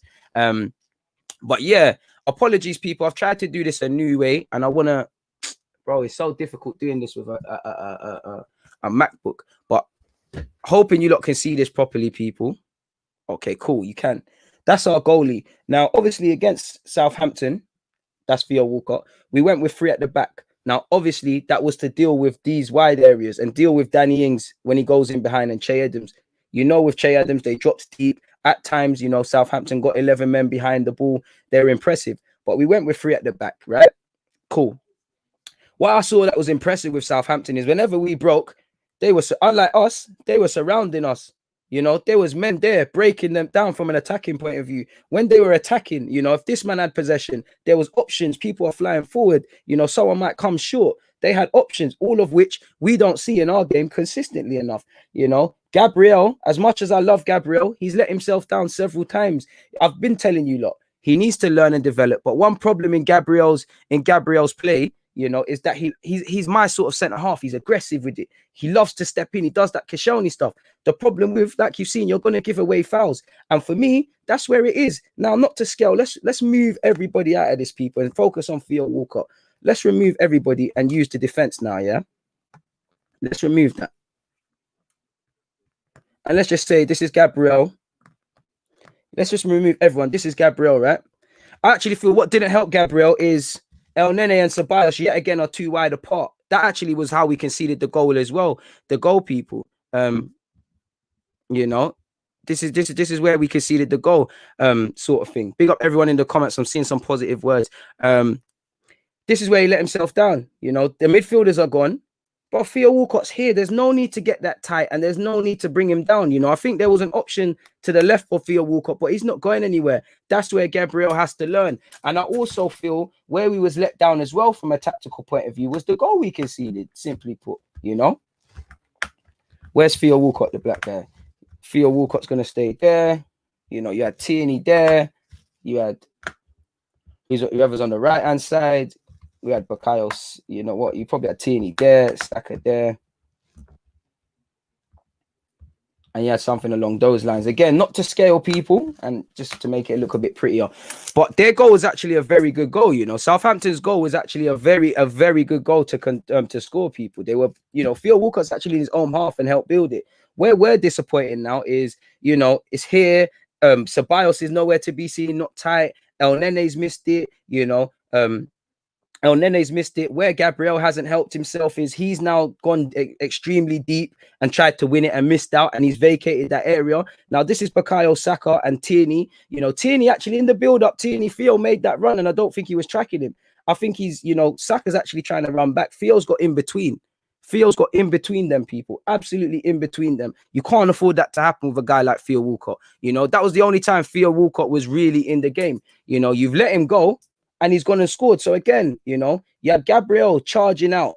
That direct space is the space Theo Walcott took advantage of. And you had Saka and Tierney switching off. You had a midfield in no man's land sort of thing. So this is it. And that's where Gabriel, for as good as he is has shown he still needs to develop. He's still a very young man. And to be fair, he's 22 years of age. He's had a fantastic start to the season, but we've got to remember he's a young man. Thank you very much, Aka, for that. I think that was 1 minute 20. So I'm going to need to clip that up and put that online for those of you that are wondering where my tactical review is and whatnot. Is what it is. What do you think about Ceballos getting mad at getting subbed? I don't want to see people happy they're subbed. You know, ask yourself why you got subbed, what you didn't do to as a result of being subbed, what you weren't doing on the field. But yeah, man, that's what I'm saying, man. Big up you lot in the comments. Do you really buy what Fabrizio Romano said about expect something special in January transfer? Because I don't, DG. Maybe one last minute signing. If not, we're lucky. I'm not too sure on any of that, my guy. I'm not too sure. I don't know. I haven't seen them comments myself, and seeing is believing, man. Bro, we had several decent chances. But again, I don't want to harp on about that because it's boring. We know that Arsenal are not clinical. You know, we can't hit a barn door. You know, we did have chances. We could have robbed the game. But again, how many times did we really work McCarthy? Because in the second half, McCarthy did look hella suspect. McCarthy did look like he weren't at it and stuff like that. So yeah, man, we shot ourselves in the foot. It's more of the same old, really and truly. So yeah, man. I don't think I've got anything else to speak about from an Arsenal perspective, man. What are you talking about? Do not block people who oppose you. I don't block people who oppose me. I block people who are saying stupid comments. You know, anyone that watches me, you know, I'm very open to different. I'm not no messiah. I'm just a man with a footballing opinion. We're all here with many different, with many different opinions. So I'm not really here for that. I'm just here when people talk nonsense and try to be rude. You know, I'm here for free. Come on now, man. And I must admit, I'm not too sure. I don't think I can blame Leno because before it got to that, it was a problem. But when I did watch the game again, I did think maybe Leno's made Theo Walcott's mind up to chip it. But I'm going to allow Leno, man, because I do have question marks over Leno. But at the same time, before it got to that, you know, it could have been stopped. And there's about 3, 4, maybe even 5 players that played a part in it before it got there. Thank you very much, Oliver. I'm not a coach. I'm just a honest football fan who just wants to call it as I see it. I appreciate that, Jake. Really do. I appreciate all of you lot for tuning in and whatnot. It could, but with no Thomas Partey, I don't have faith in our midfield pivot at all. I've already spoken about Mesut Ozil and subsequent issues. I don't want to sound like a broken record and keep doing that and whatnot. Big up yourself for becoming a member. You know, I've seen Szoboszlai's agent is there, so big up to Szoboszlai and big up to RB Leipzig, you know, because they're about to get a good player. And, you know, they're going to make some decent profit on him, man. Is what it is in that regards. But yeah, big up all of you lot. Bit late to stream. So DG, hope you and your family are well. I hope you're good as well, my guy. Really hope you're good. Hope you're doing well and safe. Love to see everybody active in the comments. He is inexperienced, but we knew that. So we knew we needed him to be surrounded by experience. We needed him to be surrounded by experience and so he could learn quickly. So yeah, it is what it is, man. Please hit the like button. You know, it doesn't cost a thing. Please make sure you're hitting the like button. I'm not convinced either, but it's that I'm open to be proven wrong. At the end of the day, I don't know what Edu does or doesn't do. I'm just a fan, and I assume you're in charge of transfers. I ain't seen no transfers come in, so it's a bit of a mad thing, really, isn't it, people? It is what it is. Thank you very much, Cabby. Means the world. That's true. Nobody did. You've got to be active, man. Come on, bruv. I don't know how we get Kroenke out, but we've got to do something patterned because we're going to keep talking about the players. We're going to keep talking about certain individuals, but the one constant is the man at the top, people. So we'll have to see, man. Bro, I don't know for having faith. The players have got to make me have faith. You know, they've got to give me faith. You know, I'll always support the team, blindlessly supporting even in these day and age. But yeah, man. They've got to give me something to back, really and truly. They have to give me something to back. Should we end this finally, people, with speaking briefly on apparently there was a fan forum and things like that. Apparently, Maitland-Niles had 5 interceptions last night. Bellerin has 6 all season. I don't know if that's 5. That's legit. Apparently, the 5 subs rule has been rejected by Premier League clubs for a 3rd time. But now Premier League clubs can have 9 players on the bench. So hopefully that opens up the windows to more young players at Arsenal, specifically Balogun, Smith Rowe, Reece Nelson, to get on that bench and ultimately get more minutes, people. This is the best video DG has ever done. So what, was all of them poor before? Harsh, man. Done no. If it's the best one, please make sure you hit the like button, people. Please make sure you do up the like button. And for those of you who don't know what Theo Walcott said, I felt a lot of fear in Arsenal, to be honest. They are going through a very difficult time, and we are probably one of the worst teams to play at the moment. It shows how far we've come that we are disappointed to come away and not get 3 points. And you can't disagree with that. Southampton are in form. They should be disappointing. A lot of people are getting on to Theo Walcott for celebrating. He owes Arsenal nothing. If anything, he's more of a Southampton lad than us. I know he spent a long time here, but it means nothing. And he owes it all to Hassan, who took a chance on him when it weren't working at Everton. And he owes it all to the fans at St Mary's and everyone with their club. Forget all of this not celebrating stuff. Arsenal is a part of the past, and he's fully right on that. There was a sense of fear. There was a sense of fear. In relation to the fans forum, please check out the Twitter account Peter Host. This is where I'm getting the thread from, people. Apologies, I just dropped it, but that's where I'm getting it from. But he has said, Vinay first and foremost said, despite all the stories, it was a tactical decision from Arteta and his coaching staff to leave out Papa Socrates, Papadopoulos, and Ozil, and also Saliba from the Europa League purely on sporting criteria. Maybe he thought Saliba was gone on loan. He also said, this is all Vinay at this moment, we made another significant investment following on from significant investments over the past 2 summers to get this club back to competing where we want it to be. Behind the scenes, everybody is disappointed, but they're also being quite measured. We work extremely hard. Everybody is sticking together to turn it around. We absolutely do believe results will come. We're not ignoring what we're seeing on the pitch. We're clearly going through a very difficult period, but we're convinced we'll be able to get back on track. The pandemic is having a very big impact on matchday broadcast and commercial revenue and much more. Arsenal continue to support local communities with obviously the Meals to Locals. Vinay apparently is delighted to have the fans back, and it makes a huge difference, a short-lived but a step in getting things back to normal.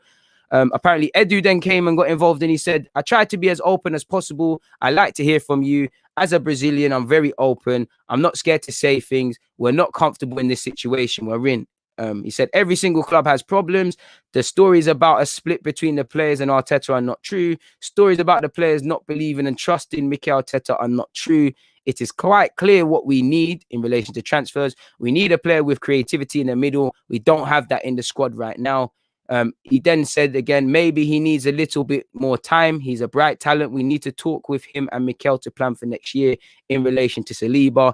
It's also emerged both players, and I assume now with Gabriel, that got red cards in Xhaka and Pepe. Prior to Gabriel, have been given red cards. Who got red cards have been fined. Apparently, Vinay said, we have simplified the structure, the technical team with Per, Mertesacker, Mikel and Edu.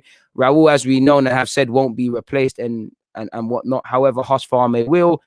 Vinay has reiterated the support for his support, obviously, for Mikel. He said, we're all 100% behind Mikel. I know I can't convince you by my words. It's what happens on the pitch that matters, which is facts.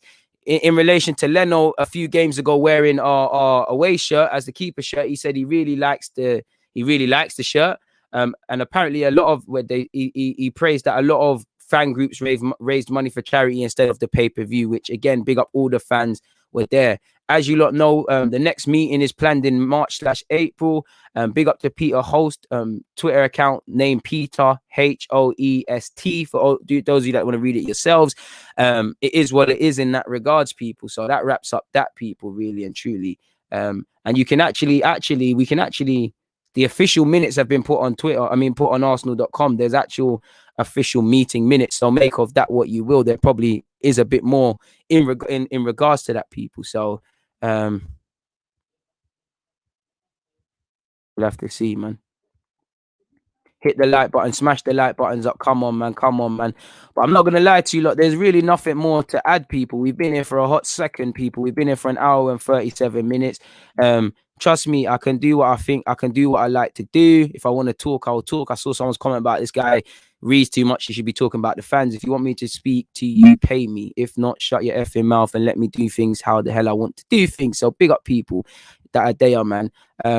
Yeah, man, people, please make sure you hit the like button and things. Don't worry, I said, I think we don't get notified because there's a 2-hour cooldown period between vids/streams. I'm not too sure if that, are you talking about YouTube actually doing that or what you think? I'll get to look at that, but apologies if not. If anything, you know, you'll never go wrong by checking out the community tab, people.